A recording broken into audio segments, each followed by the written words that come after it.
मैं आज की रीडिंग जो करने जा रही हूँ वो इस बात पे करने जा रही हूँ कि क्या आपके पार्टनर से आपकी रीयूनियन होगी या नहीं। ठीक है, तो मैं अब आपको दो कार्ड्स दिखाऊँ, दो पाइल्स दिखाऊँगी। ठीक है, एक तो पाइल हो गई ये और एक पाइल हो गई ये। ठीक है, तो ये दो पाइल्स हैं,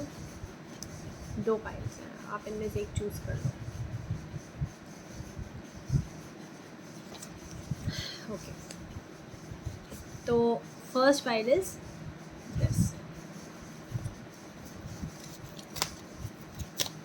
रियूनियन होगा नहीं होगा?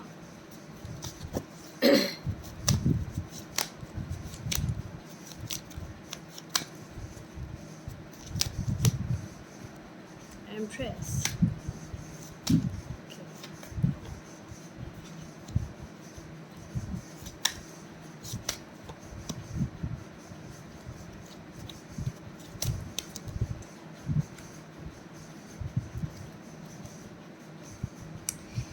आपके केस में ना अभी क्या हुआ, जब आपका ब्रेकअप हुआ तो उसके बाद आप दोनों में से एक ने एक दूसरे को बहुत मैनिफेस्ट किया, बट मैनिफेस्टेशन में वो वाली बात नहीं थी। तो क्या हुआ कि जैसे कहना चाहिए ना कि उसके कॉन्ट्रडिक्टरी कोई थॉट जो था वो कॉन्ट्रडिक्टरी थॉट्स बहुत ज़्यादा थे, तो उसकी वजह से आपकी मैनिफेस्टेशन ज़्यादा अच्छी नहीं हो पाई। और इसकी वजह से अभी क्या है कि जो आपके पार्टनर आप दोनों उन्होंने अपनी जो अभी इस समय सिचुएशन है उसके साथ एक they have learn to reconcile with that particular situation. So I am not seeing that the reunion मतलब होनी भी चाहिए reunion, but the chances of reunion are like 60%, but the 40% chances are that आप दोनों को मज़ा आने लगा है। Now we have learn the art to live separately without a partner, and you have learned the art of loving yourself more. ठीक है, तो मतलब आपको पर लव, खुद को प्यार करने का मतलब ये नहीं होता कि you don't want someone's love. खुद को प्यार करने का मतलब ये होता है खुद को तंग करना बंद कर देना। It's just about caring about how you feel. It's about you have to be happy even when it doesn't feel like that you should be happy. It feels like all is crashing down, so even in that case you need to be happy. You don't have to be happy in a way that you keep on laughing and you just keep on blowing and like throwing all over. It's not like that.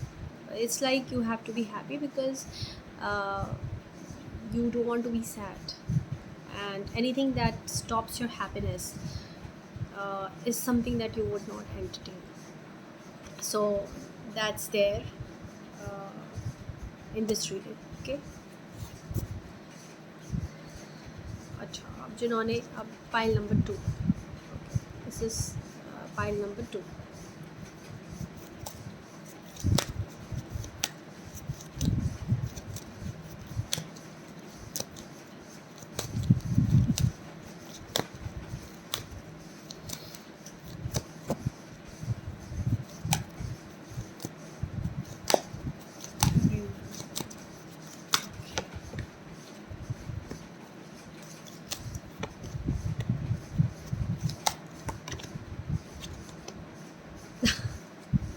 Nice.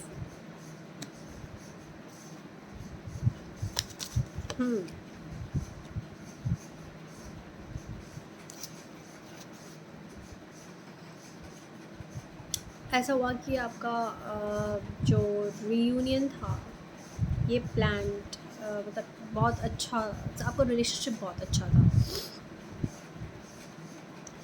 लेकिन उनमें से आप में से क्या हुआ कि कुछ दिनों बाद ना मिसअंडरस्टैंडिंग्स की वजह से किसी एक पार्टनर ने किसी और को मैनिफेस्ट करना स्टार्ट कर दिया, किसी और को पाने की चाह अपने अंदर डेवलप करनी शुरू कर दी। उसकी वजह से वो हमेशा बर्डन रहा, बोर्डम में रहा, बाहर निकला रिलेशनशिप से, लेकिन वहाँ जाकर उसको मिला कैड़ा धोखा। मतलब धोखा क्या, मतलब universe has its own way. तो वहाँ पर उसको ये लगा कि भाई ये जो बंदा है बंदी है ये सही नहीं है, तो वो वापस आने का आपकी लाइफ में सोचेगा, रिकन्सिलिएशन है इसमें। बट एक और बात है, अगर शादी का केस चल रहा है तो मुझे नहीं लगता, शादी के केस में भी यही हुआ है। हो सकता है आप में से एक चाहते हो कि शादी बच जाए, बट भाई कोर्ट केस तो होगा, कोर्ट केस के पूरे चांसेस हैं। और तीसरा सिनेरियो जो मुझे बहुत क्लियरली यहाँ पर लग रहा है, वो मतलब एक और बहुत पॉसिबिलिटी मुझे लग रही है कि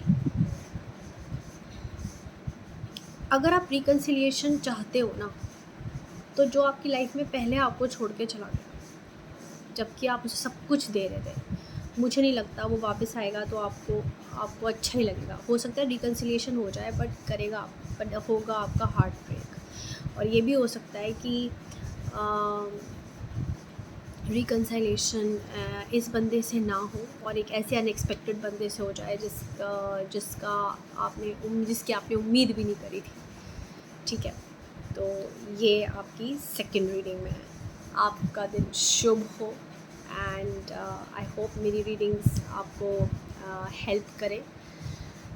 सिर्फ जानने में, ये कोई भगवान का वर्डिक्ट नहीं है। आप हमेशा अपनी डेस्टिनी को चेंज कर सकते हैं। Destiny is in your hands, you are the players of your destiny, you are the makers of your destiny. ये तो बस एक ना जैसे एग्ज़िट पोल होती है ये सिर्फ एक एग्ज़िट पोल है जो आपको थोड़ा सा एक हिम्मत बढ़ाता है आपकी। मैं ये भी कह सकती हूँ कि नहीं, सब कुछ अच्छा होगा, लेकिन ये कार्ड सब ये बताते हैं, अब जिनमें मैंने ये बताया कि रियूनियन के चांसेस कम है, इसका मतलब ये नहीं है कि वहाँ पे रियूनियन नहीं हो सकती। वहाँ पर ये कि अगर आप प्रयास नहीं करेंगे तो रियूनियन नहीं होगी, लेकिन अगर आप प्रयास करेंगे तो क्या नहीं हो सकता। लेकिन अगर उसके बावजूद भी कुछ नहीं हो रहा तो फिर हो सकता है फिर कि कहीं ना कहीं आपके प्रयासों में कमी है। और अगर आप डेस्टिनी को बिलीव करने वाले हैं तो आप ये मानेंगे कि भाई किस्मत में होगा ही नहीं। और अगर आप डेस्टिनी में बिलीव नहीं करते होंगे तो आप ये सोचते होंगे कि भाई ठीक है, मेरे प्रयास में कमी रहेगी, मैं next time I will try my best, है ना। तो that's so in the first pile, the reunion had there are very dim chances, but in the second pile I guess I have disclosed all the three scenarios, and most most probable scenario would be that if the person comes back, there are chances there would be heartbreaks. The another thing is that one of you had been desiring someone else all the while you were in a relationship, and when the person you met, you felt that you are feeling burdened because you already had this person, a great person in your life, and when you thought of splitting ways, when you went away from this person, as in separation, when you came back, you realized that you came back after your heart was broken, immensely broken, and then the person played deception with you. So that's the scenario here. And the third scenario is that if it's a marriage case, then I think that there are high chances of a court case to occur. So the things would be dragged in the court. Bye. Okay.